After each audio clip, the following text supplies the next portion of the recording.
എന്നാ തുടങ്ങിക്കോ.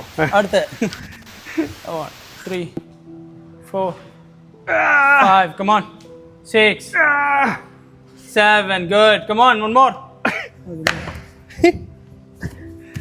എടാ നമുക്ക് അതിനേല് ക്രിയാറ്റിന്റെ യൂസേജിനെ പറ്റി പറഞ്ഞു.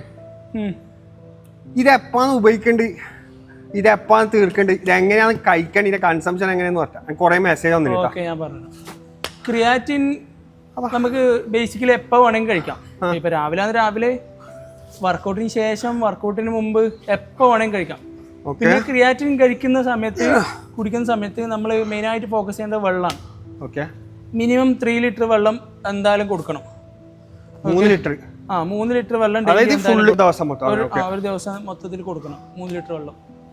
പിന്നെ വേണ്ടതെന്ന് വെച്ചാൽ, പിന്നെ ഒരു കാര്യം എന്ന് വെച്ചാൽ, നമ്മൾ ക്രിയാറ്റിൻ കൂടുതലും അബ്സോർബ് ചെയ്യപ്പെടുന്നത് പ്രോട്ടീൻ്റെ കൂടെ കഴിക്കുമ്പോഴാണ്. അതിപ്പോൾ പ്രോട്ടീനിൽ മിക്സ് ആക്കി കഴിച്ചാൽ, അല്ലെങ്കിൽ പ്രോട്ടീൻ്റെ കഴിക്കുന്നതിൻ്റെ കൂടെ വേറെ എങ്ങനെ കഴിച്ചാലും കണക്ക് തന്നെ, രണ്ടൊന്നും തന്നെ. പിന്നെ ഒരു സംബന്ധിച്ച ക്രിയാറ്റിൻ ഉപയോഗിച്ച അന്ന് മുതൽ വർക്ക് ചെയ്യാൻ തുടങ്ങൂല. ഒരു 2 വീക്സ് ഒക്കെ എടുക്കും, അത് ബോഡിയിലൊന്ന് ഡൈജസ്റ്റ് ആയി ഒന്ന് സെറ്റായി വരാൻ വേണ്ടി 2 വീക്സ് ഒക്കെ എടുക്കും. പിന്നെ ഒരു സംഭവം എന്ന് വെച്ചാൽ, കൂടുതലും മോർണിംഗ്സിലോ അല്ലെങ്കിൽ ഒരു ആഫ്റ്റർനൂൺസിലും കഴിക്കുന്നതായിരിക്കും ബെറ്റർ എന്ന് എൻ്റെ അഭിപ്രായം. കാരണം വെച്ചാൽ നമ്മൾ രാത്രിയാണ് വർക്കൗട്ട് ചെയ്തതിന് ശേഷമാണ് കഴിക്കുന്നതെങ്കിൽ, അതിനുശേഷം നമുക്ക് വെള്ളം കുടിക്കൽ കുറച്ച് ഉറങ്ങുകയാണല്ലോ, വെള്ളം കുടിക്കൽ കുറച്ച് ബുദ്ധിമുട്ടാണ്. സോ രാവിലെ കഴിക്കുക അല്ലെങ്കിൽ ഉച്ചയ്ക്ക് കഴിക്കുക, എന്നിട്ട് ത്രൂ ഔട്ട് ദ ഡേ വെള്ളം കുടിച്ച് ബോഡി കണ്ടിന്യൂ ആയിട്ട് കൊണ്ടുപോവുക. അതാണ് അതിൻ്റെ ഒരു ഇത്. പിന്നെ ഇതങ്ങനെ എന്താണ് സൈക്കിൾ ചെയ്യേണ്ട ആവശ്യമൊന്നുമില്ല. 6 ആഴ്ച കഴിച്ചു, പിന്നെ 2 ആഴ്ച നിർത്തി, പിന്നെ വീണ്ടും കഴിച്ചു, അങ്ങനെയൊന്നുമില്ല. കണ്ടിന്യൂസ്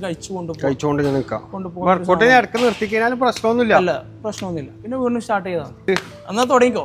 അടുത്ത ഇല്ല 1